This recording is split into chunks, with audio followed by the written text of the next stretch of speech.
Encounter is brought to you by the Broome County Council of Churches, where we connect compassion with needs as we inspire growth with dignity. You'll find us in special places throughout the community. For those who remain hungry, we provide meals. For those who are challenged, we build wheelchair ramps. We comfort those who are ill, minister to those who are confined, and we remain an advocate for change and understanding on behalf of every element of our community. Connect and inspire. Encounter the Broome County Council of Churches. Hello, I'm Reverend Alicia Dixon-Garrard, one of the co-hosts of Encounter, a show of the Broome County Council of Churches. And today I am so glad to have with me two guests who are discussing women, health, and spirituality. With this being the season of Mother's Day, it seemed appropriate to kind of focus on this topic.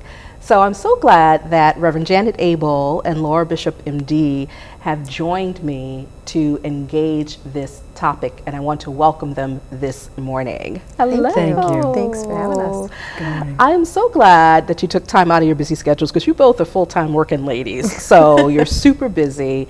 So thank you for being here. Of course. And I'll have you tell me a little bit more about yourselves. Sure. So I am a physician. I'm an OBGYN. I've been practicing for about 20 years, and I've been in Broome County for about 18. So I see women and girls from all age ranges and take care of their health needs, deliver babies, do surgeries. So Delivering babies. Yep, sure do, sure do. They never What are come the when we want them miracles to. of life? Yes. Yes. And how about you, Reverend Abel? Well, thank you, Alicia. It's great to be here with you, by the way. We go back many years. Yes. I've been here more than 30 years. I was ordained in 1995, and I've lived here almost ever since. I did my hospital training in Houston, Texas, and then moved here to work at my first church, which was Northminster Presbyterian. I was the associate pastor there for about 5 years. And ever since then, I've been a chaplain at United Methodist Homes.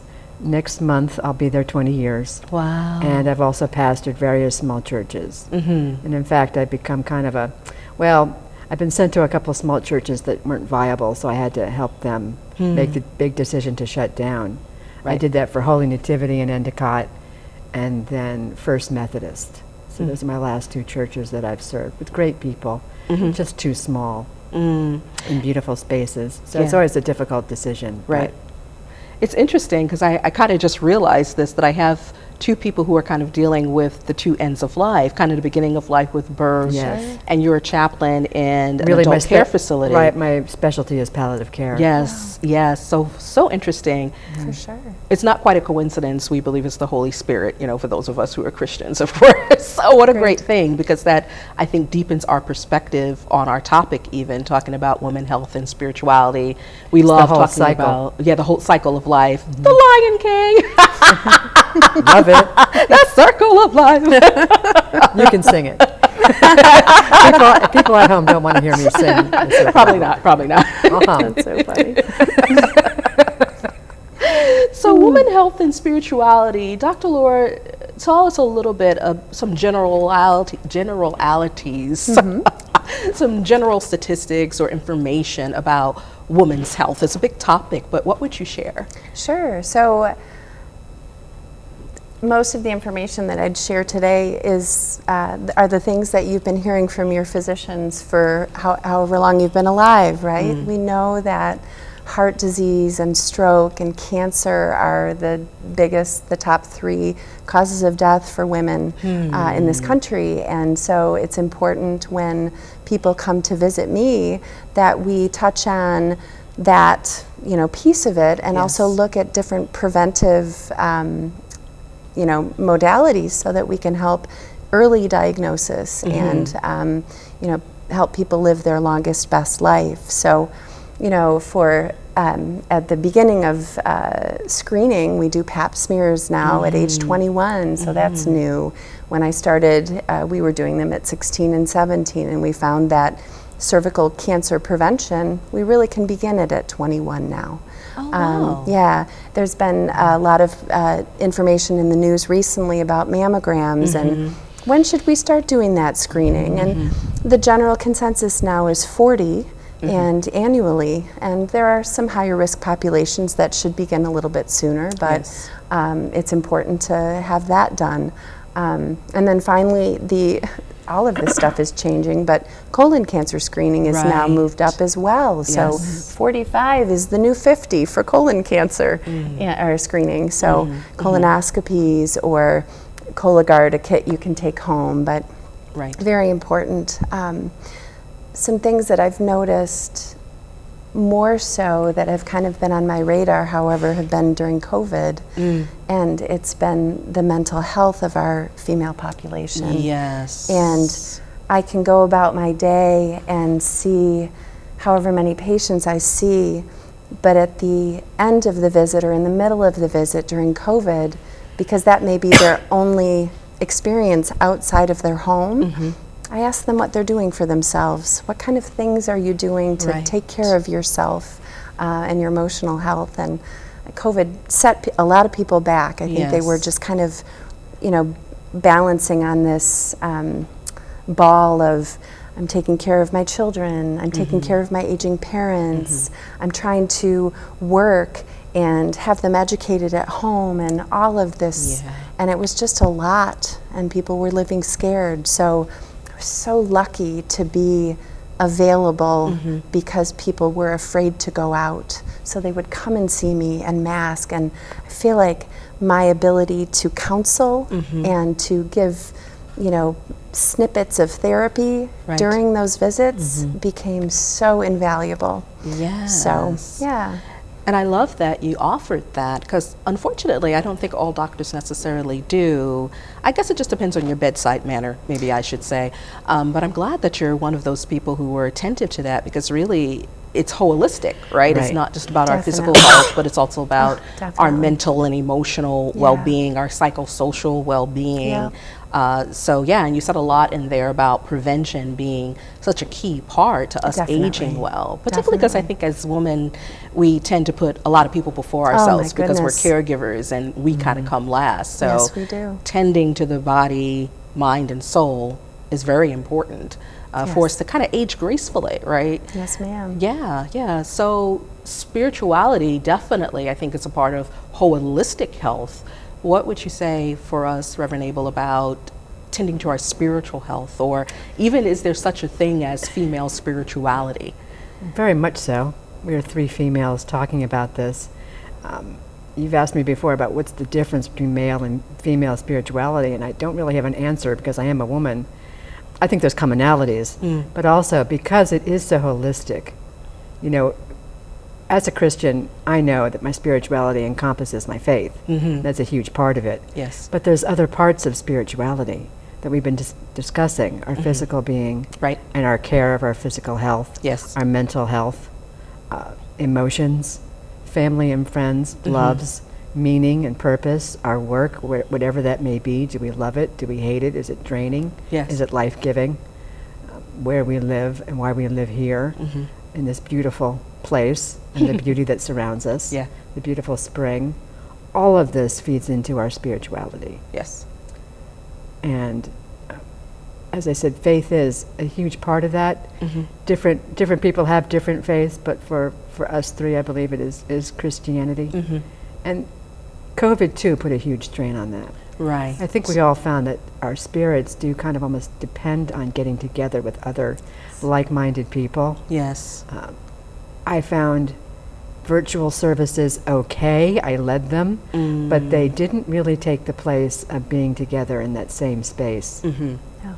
Truly. Yeah. I have felt that spirit when I visit. I visit quite a bit in the hospital with people of all ages. And when it comes time for that prayer, something really moves. The spirit is moving, and that person feels truly cared for, reminded that, God loves them, but I love them too, and so we all do. Yeah, that one-to-one contact, right?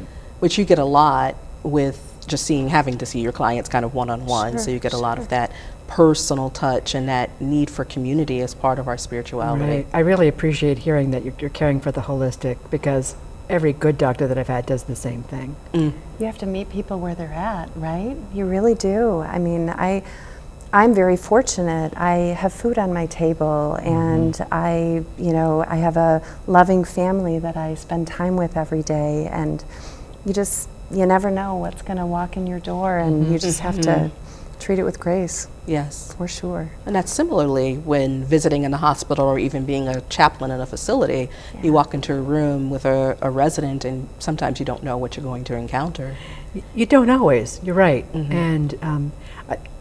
And they'll let you know, or you give them the space.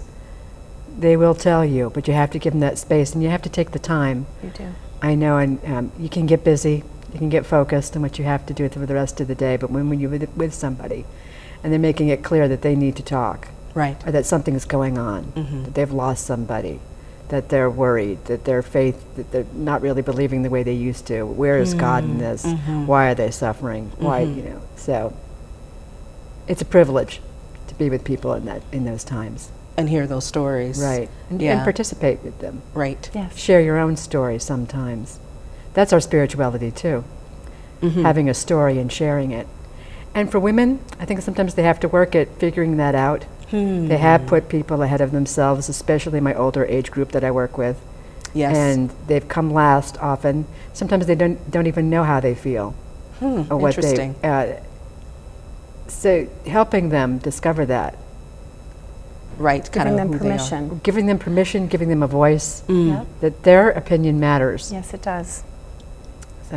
That's so interesting. The generationally, because we're probably about at least 2 generations, I think, here. I'm a Gen Xer, so. I think we're probably maybe 3. I'm a boomer. Oh, are we both Gen X? I'm 50. So that makes me, is that Gen X? Yeah. Maybe I'm bridging the gap here. Yes, probably bridging the gap. I'm at the tail end of the boomers. Maybe I need to share that I'm at the tail end. You can say, okay, boomer, or whatever that expression is. I know. And then the reverse is, okay, millennial. Okay, boomer, whatever. Yes. So that's just so interesting, though, with us spanning a couple of generations, that perspective of perhaps some of the younger generation learning to be more attentive to self, hopefully, as women, and not just kind of focus on caregiving for others, but to remember that self-care is also important. Caregiving is a wonderful thing, but you can lose yourself, and you can come last. Right. And helping women, think about church. It's full of women. Every church I've ever been in, just like the nursing home and assisted living. Yes. And I think that's because our lifespan, Is generally longer. speaking, is longer. Right. It is. But church is more, generally speaking, there are more women in church than men. I have always seen that to be true. Are they more attuned to taking care of the spirit? I don't know. It's a stereotype, but I've seen it over and over. Right. So maybe a little bit of truth in a stereotype, perhaps. Maybe. Maybe not. Yeah. So it's good I love the language that you guys are using.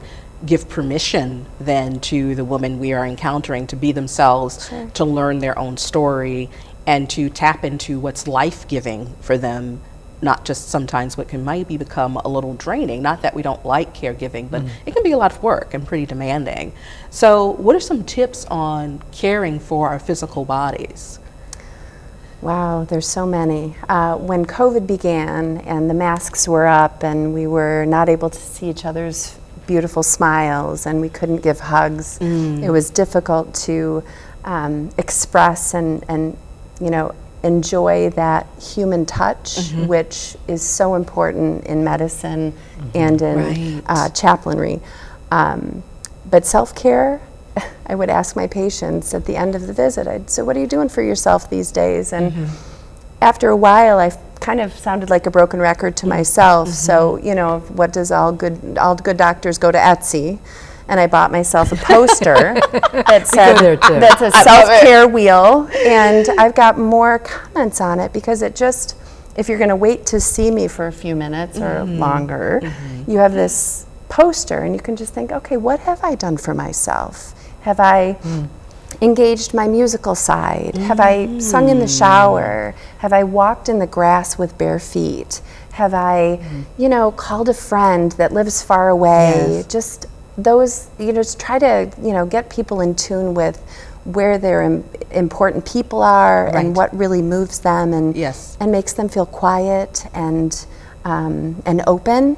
And so exercise. Some people like to be alone. They like to read. They like to just be with their animals. Right. So just things that make you feel good about you. Pet therapy became so big at the hospital because just having a dog come and to the bedside and have you be able to stroke it brought down blood pressure, brought down heart Wow. rate. People just felt so much better with something as simple as that. Yes. So, gosh, we have a lot to do. Wow, amazing. Yeah. Amazing, everyday, very simple tips that aren't too difficult. Yes. Yeah, we're going to talk a little bit more about the Etsy wheel in a second as Okay, I you got it. welcome those who might be just tuning in to Encounter, a show of the Broome County Council of Churches, and we're talking about woman, health, and spirituality. So the Etsy wheel, just go to Etsy and look it up. That does sound, yeah, that sounds interesting. Oh, it's wonderful. It's like there's a spiritual piece and a physical piece and a romantic piece and just, ways that you can interact either with other people or just find joy in your day. Okay. So they'd be like, oh, you know what? I haven't done that. I haven't dusted off my guitar in a while. I think I'm going to go home and do that. Okay. Good Giving way. people permission Right. to take a break from the crazy, the Yes. hustle and bustle, the picking up groceries for their parents or helping their kids with their homework or Right. managing the stress at work. So, yeah. Yes. Yeah. That holistic approach again to our need for community and our need for creativity and beauty. I mean, those are Yes. forms of spirituality. How about tips Absolutely. for spiritual Very much. self-care? Well, just like we're all so busy. And you mentioned, sometimes the sandwich generation in between their parents and kids and work and school and taking kids to all the things that they're involved in. It is Right. extremely busy. Pets are wonderful, but you also have to take care of them and get them to the vet and do everything else. But taking that time maybe on Sunday morning, whenever your faith tradition has their service, to actually go. Yes. If there's a Bible study, maybe attend it. Go to that worship service. You're busy, but it helps, I think, bring focus for the whole week. Gives Yes. you spiritual energy, reconnecting with all your church folk Right. in a special way that you don't do for the rest of the week. Right. It's really right. important. And, post-COVID, hopefully completely post-COVID one of these days, we all will hopefully be getting back to that. Church attendance has dropped. Yeah. Some people are attending virtually, but I'm really hoping for a resurgence because I certainly felt what we lost not being together. So how important it is to get together. Yes. And take that time, like you're taking time for yourself. Take that walk, play that guitar, make that special meal. Yeah. All the many ways we express our spirituality, Right. but religiously, and also extremely important to help somebody else. If you're having a bad day, I always feel better. I mean, I love to exercise and I love to read. But if I stop and make that phone call to somebody I know is a recent widow Yeah. or, lonely or Yes. just had the operation, or at work, I, get up from my desk and go and visit somebody, I feel instantly better. When you give, you get. You always Absolutely. do. Or, buy the cans of food for Chow. Or Right. take that walk for, for breast care research. Right. All really important. Oh, And it takes time, yes. but it's worth doing. And it's part of our spirituality. Caring for others and Always. that human connection, Yes. that building And of community. understanding that I am blessed. I too have, a full plate at night for dinner and a home and love and care. But there are those that don't have what I have and who need a helping hand. Right. It improves my life to hopefully help and improve someone else's life. And there are so many opportunities. Tons, always. Down the street and across the river. Right. Definitely. So gratitude and generosity, which are spiritual disciplines, improve our health. They improve our emotional well-being to be of Yeah. service to others and to be sometimes- thankful for what we have. Sometimes we have to work at that. I mean, some people keep a blessing journal to remind themselves, because it's easy to gripe. Right. It's easy to focus on the negative. We all do it. But to keep a list of the blessings that you've encountered that day, and before you go to sleep that night, thank Right. God for them. can change your life, hopefully, Hopefully. for the better. Yeah. And that's only a moment of Right. time. It's a moment of time. Oh, just a moment of time. So too are millennials and Gen Zers who are like, phone call.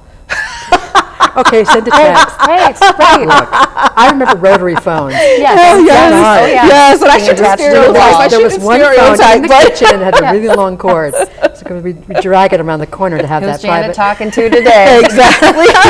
Listening on the other line. Yeah, I don't right? remember the operator being there, but I go back. Yes. I know. Yeah, you can I know. IM somebody. Is that the expression? Yeah, Text, instant Twitter. message, right, Yeah. right. Have a video call. If you Yes, must. a video call. A video call is a great way so they can at least see your face, and it's Right. not just reading the words, but they Right. can see your face. It's so interesting that we are so much more connected worldwide, We really are. and yet isolated in some ways. Yes. Because we spend so much time with screens. And with technology, right, right. And I think we raise our children to go and spend time with their friends. Go for a walk in the neighborhood. Don't just do this. You Yeah, the you have contact to is probably so work at that as Stay a on your parent phone. now. You Yeah, do. right. You do. Because we were always outside, but they have to kind of be Yes, forced. Yes, they do. Get out there. Look at this day, like today. Yes, Right. go Yeah, on- it's on a beautiful spring day bike, today. yes. so- Yeah, it's a little bit of a different culture, and so maybe direct message or FaceTime as opposed to just sending a text, if technology is your way that you communicate, to have some of that face-to-face contact, because nothing really takes the place of it. You know, one of my friends is a worship pastor, and she noted once during worship, when we start to sing together, we literally are breathing together. Right. In order to stay in the melody and rhythm to sing the words together. And so there's nothing that the screen can't take the place of that actually literally breathing each other's air in unison. So that's why I think pastors are so like, get back to church in person just a little bit, don't just Zoom. Yeah, and music is such a huge part of it. Oh my goodness. Yeah. And singing. Yeah. For sure, for sure. And so, That's yeah. praying twice, according to Martin Luther. Yes, He said to sing singing is is to pray praying twice. twice. I Yes. thought that was my mother who said that. Well, she was quoting somebody. But maybe it was your mom. And Martin Luther heard her, because he lived a long time ago. So. He heard her through the centuries, through the air. I love music. Music's a huge part of my spirituality and always has been.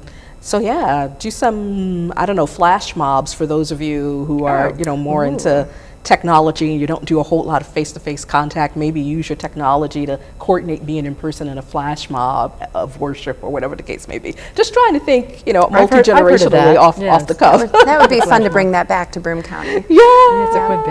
Yeah. You can write on that, Alicia.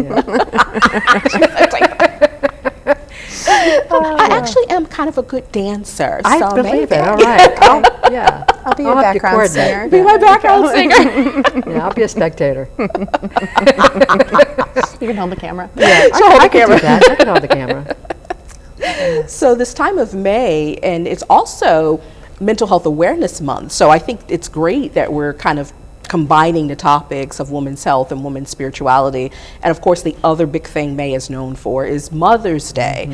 So thoughts around that, because sometimes Mother's Day can be a challenge for some people. It sure is. We're taping this prior to Mother's Day when I know this is going to be shown afterwards. But think about it. Some churches go all out to celebrate moms, but sitting in your congregation are women who have struggled for years to have children and couldn't. Those who've lost babies, in all the many ways they couldn't become physical mothers, and feel that for people who've lost their moms and are grieving. There's just so many people that it hasn't been that easy. Right. And so Mother's Day is a day of celebration. We all have mothers, but to always be sensitive to those who've lost. Yeah, and that sensitivity can be a form of caring for their mental and emotional health. I always find that I celebrate kind of womanhood, female spirituality. Everybody, gets a flower and it's the same color. You celebrate creativity, celebrate all the many ways you've given birth to ideas, work, play, love, not just babies. If they have babies, that's great. Yeah. But we give birth in many ways, so. I love That's that what I do in my metaphor. congregations. Yeah, that I metaphor, love that that analogy, too. giving Sunday. birth I'll in. take that with me. Yeah, giving birth in different ways. And I do think that might be some of the uniqueness of female spirituality, the ability to actually physically give birth, but then it does become this deeper metaphor and symbol and lived experience of birthing in general. Yeah, And I think love women that. in general are more caregivers. Typically than men. Typically. And so, and not always, but so there's this inherent kind of intuition or understanding of how to be that mother to more people than just children that we give birth to. Yes. So we have more compassionate. Right. And that's even so true at the end of life. Yes. I find the women are the ones that gather around the bed, and that's been true for centuries. Yes. I mean, who was at the tomb Right. Yes. that Sunday morning? Yes. Thank you, Mary. And at the foot of the cross, Right. one male even- disciple, right. and all the rest were Mary, Mother of Jesus, and female disciples at that cross. I think it's incredible. Women weren't even allowed to give evidence in a court case in ancient Israel. They were considered hysterical, which of course is the Latin for womb, and so they were unreliable. And yet there they were at the foot of the cross, and then at the Yes. empty tomb, and the first witnesses. to the resurrection. Right.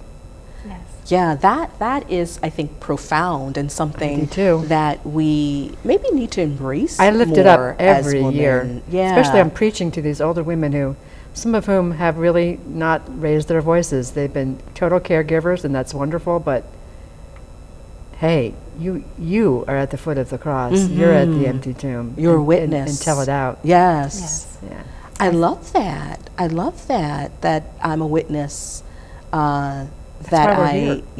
yeah, witness of the resurrection and that mothering of more than just necessarily biological children. It's also a form of spirituality because there's a call to community and one another in Scripture. To embrace being part of the community and be there kind of to weep with and celebrate with, even if we're not biologically related. It's kind of a whole new definition of family that I think women kind of get, like you said, kind of Yeah. intuit very well. Yes, I agree. Yeah, yeah. Any final tips or thoughts for us as we prepare to close? You take it. Let's see. Go outside today. Let the sun shine on your face. Take your shoes off and walk in the grass. And maybe call a friend that you haven't spoken to in a while. Yes. And just love people. Take care of people. Love God, however you define God for yourself, and love each other. Here lies the greatest commandment. Yes, Yeah. ma'am. Yeah. Golden rule. The golden rule. Yeah. Thank you. I Thank so you. appreciate It's a you two pleasure. sharing your wisdom Absolute pleasure. and your insights and helping us all out. So thank you Hey. all for tuning in to Encounter. Hopefully you've learned something wonderful to share with the women in your life, or if you are a woman, something that is encouraging you in developing your holistic health from our program today. So thank you for tuning in, and we'll catch you next time.